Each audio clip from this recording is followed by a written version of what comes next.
بالکل آخری سوال، اس وقت ملک کا جو منظرنامہ ہے وہ سب کے سامنے ہے، جس طرح صورتحال مستقل بدلتی جا رہی ہے وہ بھی سبوں کے سامنے ہے۔ اس پورے منظرنامے کے تناظر میں مسلمانوں کو کیا کرنا چاہیے؟ آپ مسلمانوں کو کیا مشورہ دیں گے؟ ایسے وہ کون سے کام ہیں اس وقت جن کو کرنے سے ان کے حالات میں تبدیلی آ سکتی ہے، حالات بدل سکتے ہیں؟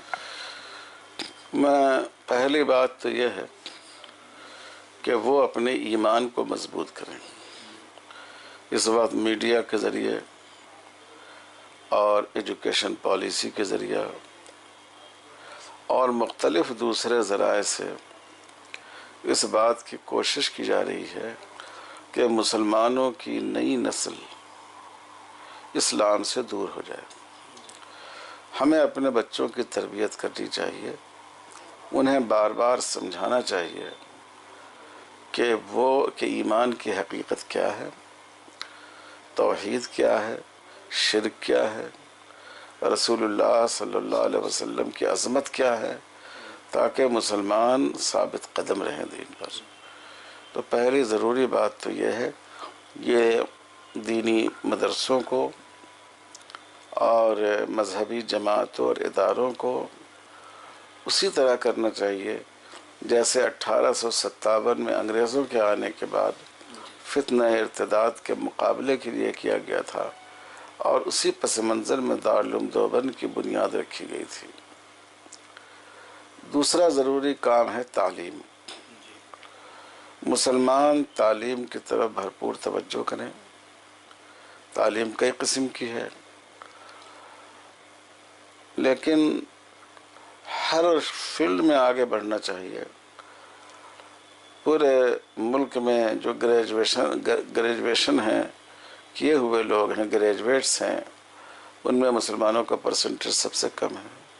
ہمارے پاس اچھے لائرس نہیں ہیں، ہمارے پاس اچھے سی اے نہیں ہیں، یعنی ہر میدان میں ہمارے پاس ڈاکٹر تو ہیں، لیکن کبھی میڈیکل تحقیق میں کسی مسلمان کا نام نہیں آتا کہ انہوں نے فلاں چیز دریافت کی ہے۔ تو تعلیم میں مسلمانوں کو سنجیدگی کے ساتھ آگے بڑھنا چاہیے۔ اس میں ایک بات یہ سوچنے کی ہے، تعلیم کا مقصد صرف پیٹ پالنا نہیں ہے۔ ہمارے بچے نے یہ پڑھ لیا، اب اس پر اس کو 50,000 روپے تنخواہ مل جائے گی، بس آپ خوش ہو گئے۔ تعلیم کا مقصد تو علم کی گہرائیوں کو طے کرنا ہے۔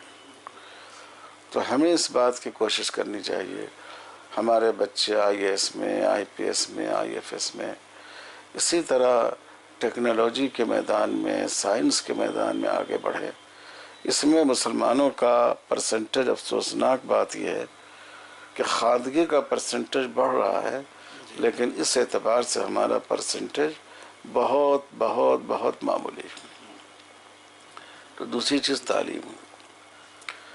تیسری چیز یہ ہے کہ معیشت کی طرف توجہ دینا بھی بہت ضروری ہے، کیونکہ غربت کا نقصان صرف آدمی کے دنیاوی مسائل ہی پر نہیں پڑتا ہے، آدمی کے دین و مذہب پر بھی پڑتا ہے۔ رسول اللہ صلی اللہ علیہ وسلم نے ارشاد فرمایا، یکاد الفقر ان یکون کفرا، یہ فقر و محتاجی انسان کو کفر تک پہنچا دیتی ہے۔ تو ہمیں ہر مسلمان کو گائیڈ کرنا چاہیے۔ ایک پڑھا لکھا ہے تو اس کے لیے کیا مواقع ہیں، ایک پڑھا لکھا ہوا نوجوان نہیں ہے تو وہ کس ہنر کی تعلیم حاصل کر سکتا ہے جس کے ذریعے اس کے حالات بہتر ہوں۔ کیونکہ اگر آج وہ تعلیم یافتہ نہیں ہے لیکن وہ اپنے پاؤں پر کھڑا ہو گیا تو اگلی نسل کو وہ تعلیم یافتہ بنا سکتا ہے۔ یہ بھی تعلیم یافتہ نہیں ہے اور ہم نے اس کی معیشت کو بھی بہتر نہیں بنایا تو اگلی نسل بھی پھر اسی جہالت میں جائے گی۔ تو یہ اس پر بھی توجہ بہت ضروری ہے۔ 3 باتیں ہوئی، اور چوتھی اور بڑی اہم بات ہے اپنے برادران وطن سے تعلقات کو بہتر بنانا۔ اس وقت سوشل میڈیا زہر اگل رہا ہے، آگ لگا رہا ہے، لیکن مشکل یہ ہے کہ آگ اس طرح لگائی جا رہی ہے ہمارے خلاف کہ وہ ہم سے واقف ہی نہیں. اگر ہمارا ان سے رابطہ استوار ہوگا تب ہم ان کو سمجھا سکیں گے کہ اس میں سچائی کتنی ہے، جھوٹ کتنا ہے. ابھی تو وہ جو کچھ ہمارے بارے میں سنتے ہیں اس پر یقین کرتے ہیں. تو اس بات کی بہت ضرورت ہے کہ ہم برادران وطن سے اپنے تعلقات کو بہتر بنائیں. یہ بہت اہم پوائنٹ ہے جو آج کے دور میں خاص طور پہ بڑی ضرورت ہے. جی لیکن اس کی عملی شکلیں کیا ہو سکتی ہیں؟ دیکھیے، عملی شکلیں اس کی بہت آسان ہیں. سماجی سطح پر تعلق قائم کرنا چاہیے. ہر آدمی اپنے اپنے دائرے کے اعتبار سے ایک مزدور ہے، مسلمان غیر مسلم مزدوروں کے ساتھ اس کا سابقہ ہوتا ہے.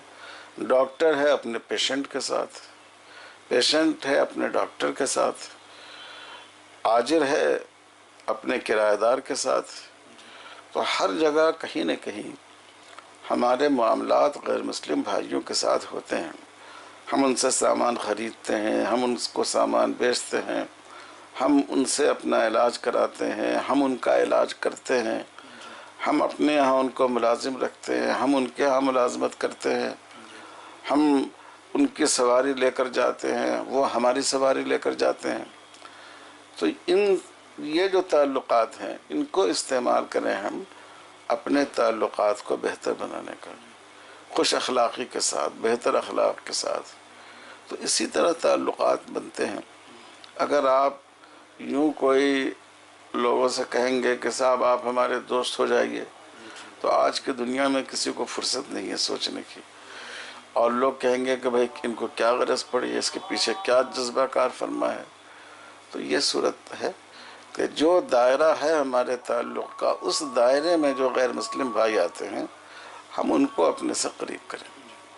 بہت بہت شکریہ، جزاک اللہ. ناظرین، آپ دیکھ رہے تھے ہمارا خاص پروگرام روبرو، اور آج ہمارے مہمان تھے مولانا خالد سیف اللہ رحمانی صاحب. بہت ہی اہم مسائل پہ ہم نے مولانا کی رائے جانی، اور اخیر میں اس وقت جو کرنے کے کام ہیں مسلمانوں کے، اس کی طرف مولانا نے ہم سب کو متوجہ کیا. یہ انتہائی اہم اور ضروری کام ہے، اور ہم سب کی ذمہ داری ہے کہ ان کاموں کو عملی طور پہ ہم شروع کریں تاکہ جن حالات کا رونا روتے ہیں اس میں پھر تبدیلی آ سکے. بہت بہت شکریہ، جزاک اللہ.